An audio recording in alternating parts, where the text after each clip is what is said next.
Hello YouTube. No, I'm not dead. Just had a bit of family problems. Won't go in it too much, but my mum's been in hospital since September.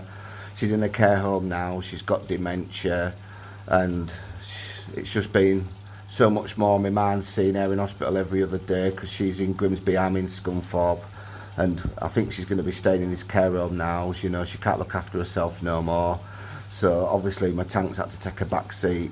I've not neglected it as chemicals maintaining, but neglected it as the passion, you know, wanting to do stuff, and that. It's just took a back seat. But anyway, enough of that. But yeah, she's going to be okay, I suppose. You know, she has good days and bad days, like. But just thought I'd do an update now.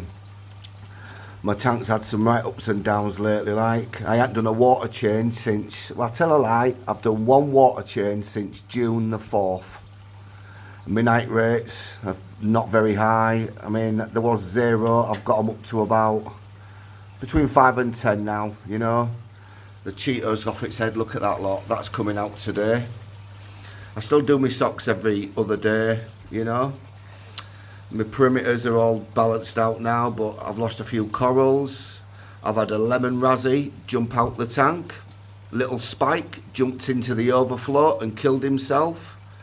That was my lionfish. So, you know, I've had some... A torch has died. Oh, I've had all sorts of ups and downs. But on the plus side, I've had some good things like... let you have a look at my tank anyway. You know, my anemones have ruined my tank and killed all my zoogarden, basically, apart from the bottom bits. As you can see, I had loads of zoas here, all up here, across there.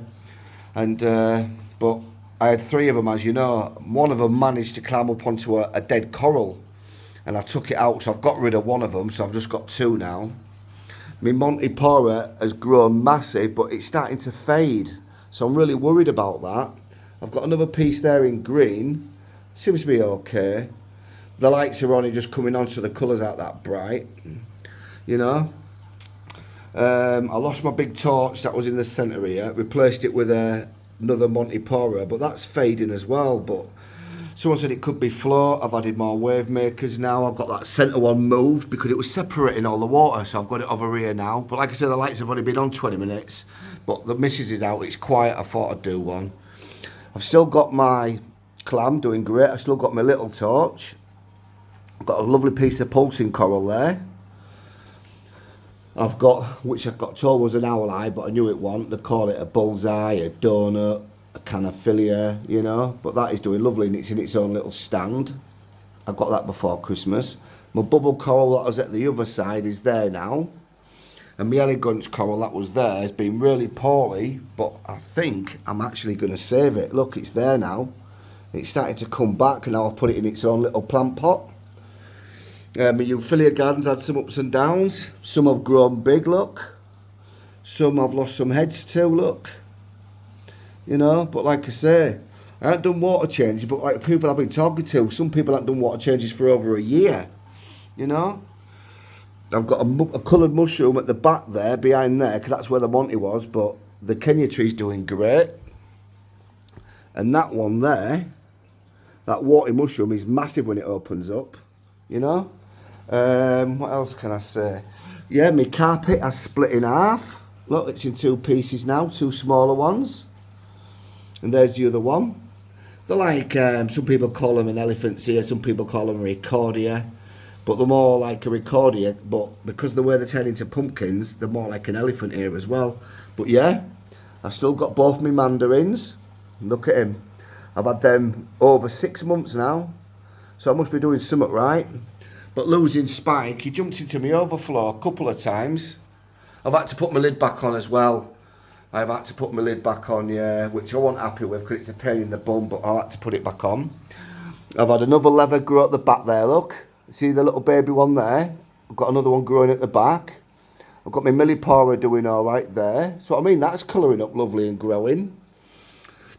I've got a little candy cane frag there. Look, it had 1 head, now it's got 2. I've had a Duncan, and it's got 2 heads now, look. I thought I'd try one more time with a Duncan. Then I've got a a dragon eye that was on the floor down in the sand. Oh, and I've got a pipe organ coral as well, look. A little frag. I've decided to buy frags now, you know. One, they're cheaper. Two, to see if I can keep them before I go large.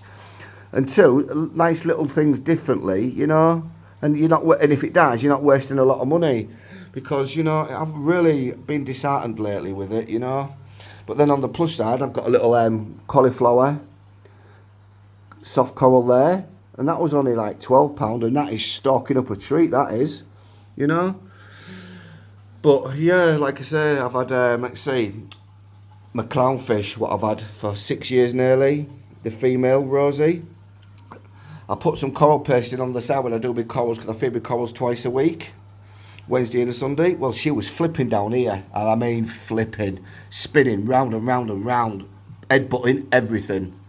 And I thought, oh no, what's up with her? Managed to get a net in, and that's how bad she was. She didn't even see the net. I took her out. It was like she was choking. I put her in a little bowl of tank water, and I picked her up, and I could see it was like she couldn't breathe. You know, there was something not right. It was like she'd been having an electric shock. But there she is now, look. There she is, look. And so what I did was, I grabbed her and I blew down her mouth. I had her in my hand, obviously no water, and I blew in her mouth. Well, she wiggled that bad. She shot into my mouth. I nearly swallowed her. I know you may sound this is weird or funny, but it weren't at the time. I was panicking. I nearly swallowed her. I choked, I spat her out, put her in a little tub of water, and I put her in the sump in here. Then I got my little turkey baster while she was in her cup. I put the cup in here, got my turkey baster that she's in, it's like a plastic bowl she was in, and I turkey basted her in the mouth for about 5 minutes, really gently. And then she was panting her little head off in here, and I thought, oh. And then in the morning, on the night time when I went to bed, I turned the lights out and I left them out, the refusion out all night. I left her in there. And I said to Lorraine, I'm going to lose her. I was absolutely gutted. I thought I'm going to lose her. Well, anyway, the next day she was still alive. Then I went to see my mum. And I come home on the night and she was swimming around in there like a good one. And I thought, hey, she looks better.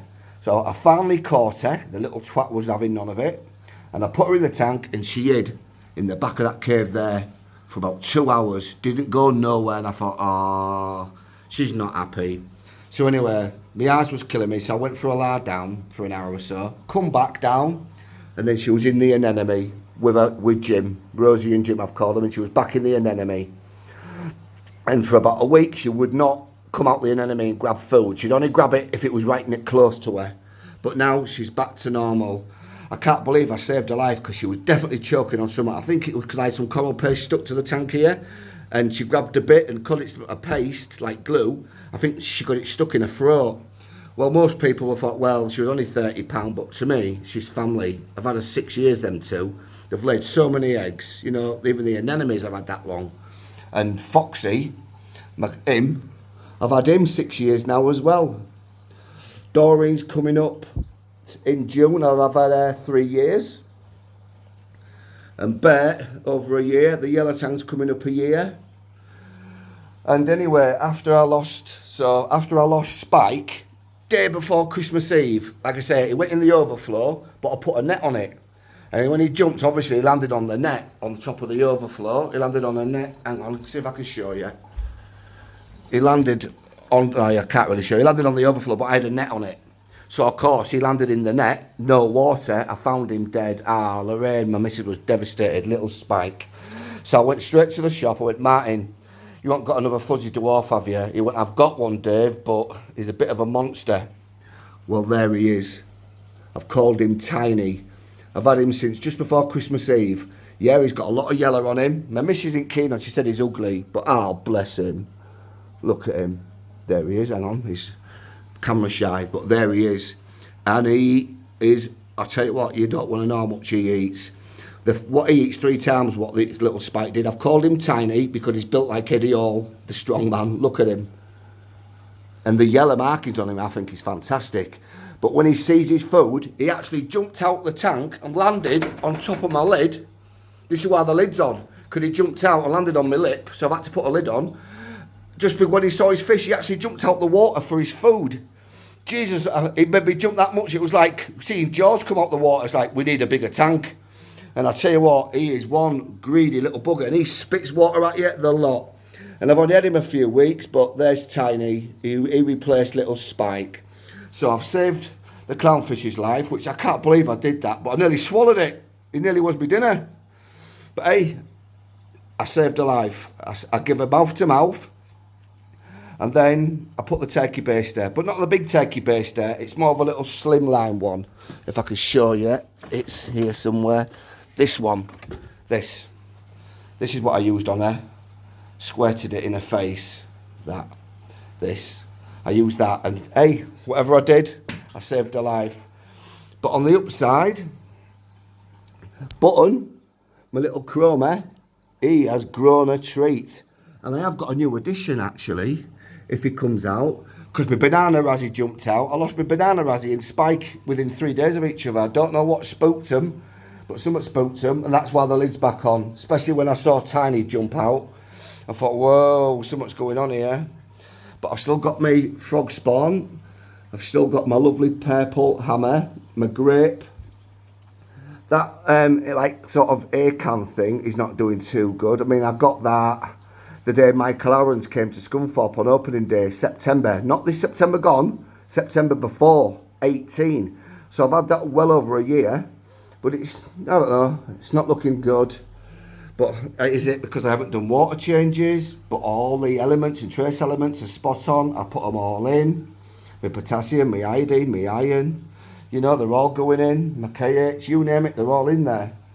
And my nitrates are below 10. So that's why I haven't done water changes. You do water changes to take crap out the tank. Well, like I said, the water's pure. Still got me couple of little damsels. Still got me scaredy cat. I've still got Clifford, my blood shrimp. But I have got a new addition. But I have seen him. But obviously he's only been in less than a week. But what he is a Niger trigger or a blue trigger. Female. She's lovely, and she's not that little, and she's normally around the back there, but because I'm filming, you're not going to see her. But she's a stunning fish, lovely dark blue with electric blue tips on her fins, but she's not going to come out. But that Montipora there, that hasn't faded or anything, the one that just grew from nothing, you know. But like I say, you know, my clam's doing great and growing. There it is, look. Sonny's giving it grief, but there it is, look, can you see it? There's my new trigger fish. I thought I'd take a risk, but Martin, who owns the shop, said, like, Dave, it's really reef friendly. I've had it a while. I only got it, he let me have it for 25 quid. But she's lovely, isn't she lovely? Eh? Not bad at all, you know? So, hang on, can I zoom in a little bit? Oh, have I gone too crazy? Yeah. Like I say, my eyes aren't the best these days, like, you know. So this video might not be the best video. But yeah, it's there, look, there it is. There. And that's my new addition, that and Tiny. So, but yeah, Bert's still doing okay. He's massive now, that Razzie. My Devil's Finger's okay. The pulsing coral I had long. But it's doing great, it's got bigger. But yeah, that dragon eye, it was on the floor yesterday. I've moved it up there now. I mean, that torch, I got that torch when Michael Aaron's was in Scunthorpe. So that's coming up a year and a half old. You know what I mean? But yeah, my missus got me that for Christmas. You know, she went, well, I think she bought it for herself because she loved it. But yeah, you can call it a bullseye, a donut. You know, whatever you really want to call it. To me, it's like a meat coral, like, but it's doing really well. It eats well. And my little pipe organ, it's not doing too bad at all, really. It's green one. The last one I had was white, and I ain't seen one of them in years. But yeah, like I said, tanks, 1 minute you think they're looking after themselves. Oh, yeah, I've still got my angelfish. Like I say, I've told you what I've lost. He's a bugger, though. He's always round me. Elegance coral. So he's not doing it any favours, but look at him. Yeah. Has anyone got a fuzzy dwarf lionfish as big as him? I reckon he's fully grown, him. Jesus. Yeah, I do like him, I must admit. Bargain. 25 quid as well, you know, to me. Because I said I was grieving. But yeah, I could do a moving one of them, getting one of these bubbles out, these rainbow bubbles. Like I got £60 for the last one. You know, so look at them, they're huge. You remember, I've bred them, they're tank bred. So yeah, I want one more gone and just keep one. But I want to know look at my Montipora. It's 3 times the size, but it's not exactly colourful. So like I say, I've added a bit more flow. I've got 2 wave makers at that end, one of them pulsing, one of them there. And I've got 2 there, and I've got one at the back. Where is it? There, doing random patterns, just so the bubble gets a bit. But yeah, that bubble I've had a while, that 2-tone. You know, but like I said, they're all waking up now, so you've seen it with warts and all. But yeah, the mistress is still going. Sorry I haven't done a video in about 6 months, but I'll pull back. You know, but it's ups and downs of being a reefer, innit? One minute you're proud of it, next minute you can't sleep worrying about things. But there's a few things I want to do. You know, I want to get these couple things replaced. I mean, that one's not doing too bad, but that lost an head. But that one's holding on, so I'll just see, you know. But yeah, I don't know whether to start doing a couple of water changes now, or one just every month, like, you know, just for these certain things I think that you don't get, or just to take some out the tank that could be in there, you know. But like I said, with my mum, I've been on death's door, she was for a while. I thought I was going to lose her. You know, you have to put things in priority, and the families had to come first, you know. But hopefully, back on track now, you know. So let me just zoom back out. But yeah, anyway, like I say, I've spoke to people. I've done 1 water change in 8 months. I have 1 water change in 8 months, and my night rates are below. My frost rates are 0.03, you know. But like I said, I still keep putting me powders and my chemicals and all my trace elements going. I've never neglected that side. I've just neglected the water change. But people say, you know, once your tank's over 2 years old, it should run itself. And like I say, when the missus gets back, I'm going to take half that Cheeto out and take that to the shop. Get £30 for that, you know. My temperature don't really move, you know. It's still around the 25.7, 25.8. And like I say, you know, it's been looking after itself. But, you know, I've just been a bit disappointed losing things. But, you know, 1 minute things grow. I mean, someone told me corals can outgrow themselves in an aquarium. And powerheads, wave makers, they can lose power over time, you know, with age. Then they don't get the flow that they want. And then they can outgrow themselves, so they don't get the light that they want. And, you know. But if anyone's got any tips on that Montipora while it's fading, I mean, I've moved it from the corner, so it's got a bit more light. It's got more flow, you know. But it's not dead or out like that. It's changing shapes and getting lumps on it, but the coloration's not good. You know what I mean? So I just thought I'd let you know that it's still alive, just. Well, it's not too bad, I suppose. There's worse tanks out there, isn't there? You know? And Happy New Year to everybody. I hope I haven't bored you too much, but how many people can say they've given a clownfish mouth to mouth and saved its life, yeah? That is one thing I'm really chuffed with, because, you know, 6 years now. How many people can say they've had 2 clownfish and they're an enemy for 6 years? Hey, some people have had longer. Some people can't keep them a year, you know? But I'm pretty chuffed with that. And I've got 2 anemones now instead of 3, but I only started with 1 baby. And that was 6 years ago, because when I got the clownfish, I bought the bubble tip for them. And yeah, well, it'll be 6 years in February I've had them. And Foxy, as you know, these the bubble tips and the clownfish. And Foxy was in my other tank before I even set the mistress up. And in April, end of April, the mistress is 3 years old, believe it or not. You know? Bless it. But yeah, just thought I'd let you know how things are going on, what I've done, what's happened, because we all have these ups and downs, but some people don't let you know, do they? Well, I have. You know, it's been a bit of a nightmare, but I'm coming through the other side now. And like I said, now I've got my mum stable and getting looked after, I can actually start concentrating on my tank again now, you know, and doing more to it, all right? Well, anyway, you all take care. And if you've got any questions or tips or advice on my Montipora, I would be really welcome to that. And goodbye from me, and goodbye from the mistress.